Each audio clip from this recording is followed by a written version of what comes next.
Welcome back. Yeah, man, how you doing?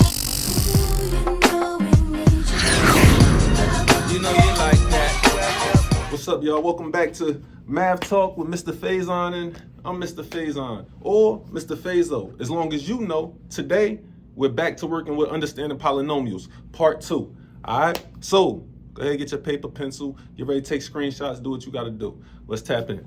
Now, what I want to do is I want to give y'all some examples so we can check and see what's a trinomial, what's a binomial, what's a monomial, and we can decipher between what's what. Cool? Cool. Cool. So now we're looking at monomials. Examples 1, 2, and 3 are all examples of monomials. If I look at the first one, I have 25a. 25a is a monomial. The reason we know it's a monomial is because we don't see any brick walls in there like plus signs or minus signs and then another term. All we see is just 25a. So that would be a monomial. Then when I drop down, I see x over 3. Now, true indeed, we see that line in between. We know that usually stands for division. But we don't see a plus sign or a minus sign in there. We know that is going to be a monomial. When I look at example number 3, I see g squared, h squared, I squared, j squared, right? These are all variables, but there's nothing splitting it up. All right, so I know that all 3 of these are examples of monomials. Let's jump into binomials.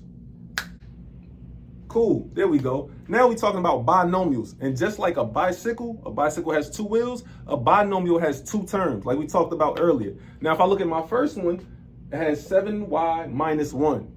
We have 2 terms in there, right? How do we know we have 2 terms? First, we have 7y, and we have 1. What splits it up? How do I know that it's 2 terms? This minus sign.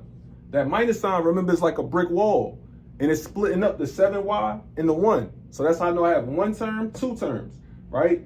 Problem number 2, I have 3h minus 8. Same thing, right? 3h minus 8. 3h, that's 1 term. 8, that is another term. What's separating the 2 of them? This minus sign, okay? I drop down to problem number 3. I have x squared plus x squared. Once again, 2 terms. Boom, boom. What's separating these 2? The plus sign, that's the brick wall. Let's jump on over to problem number 4. I have 18c to the 7th power minus c to the 3rd. Once again, it's a binomial. Of course, you know everything is binomials. It says binomials right over there. So if I look right here, I have 8c to the 7th, that's 1 term. C to the 3rd, that's another term. That minus sign is my brick wall that splits it up. So I know that I have 2 terms. Remember, the things that split them up when I'm trying to figure out if there's a binomial or a trinomial or monomial, whatever, right, is the minus sign and the plus sign. So if I look right here, we have all binomials. What I want you to do too is I want you to be able to know off rip, what's your coefficient, what is your variable, what is your constant in these problems, and what's your exponent, all right? Now, before we get about here, we still got trinomials to do. So let's see what's happening with these trinomials. Cool, there we go. Now we're talking about trinomials, right? Now, before, like I told y'all, just like a tricycle has 3 wheels, a trinomial has 3 terms, right? So what does it look like when we put this into action? Now, behind me, I have 3 examples. Let's jump into them. The first one I have, we're looking at 18y squared minus 4y plus 8. So the first thing I'm gonna pick out is my brick walls. And what did I say a brick wall would be? You're either your plus sign or your minus sign. So let's boom, boom, right? And this is gonna split up the terms. So if I look at my first term, I have 18y squared. That's gonna be term number 1. My second term would be 4y. That's my second term. My last term would be 8. My third term. If I look, I have 3 terms. Trinomial, that's 3 terms. So now I drop down to number 2. The problem says 2x to the 4th plus 3x plus 4. All right, so first thing I'm gonna pick out, where's my brick walls at? I see a plus sign right there, and I see another plus sign right here. All right, so my first term I'm looking at 2x to the 4th.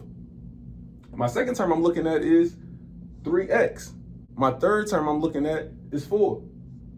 So first term, 2x to the 4th.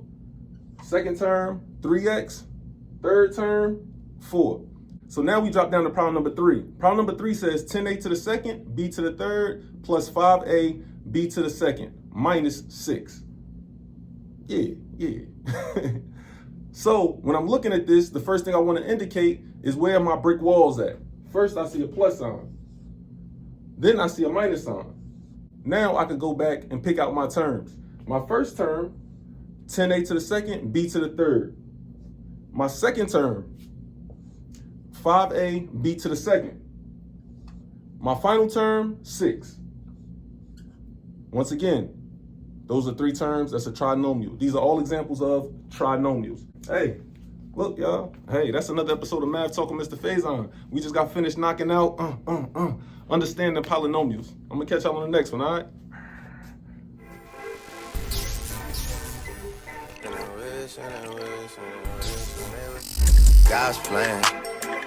God's plan.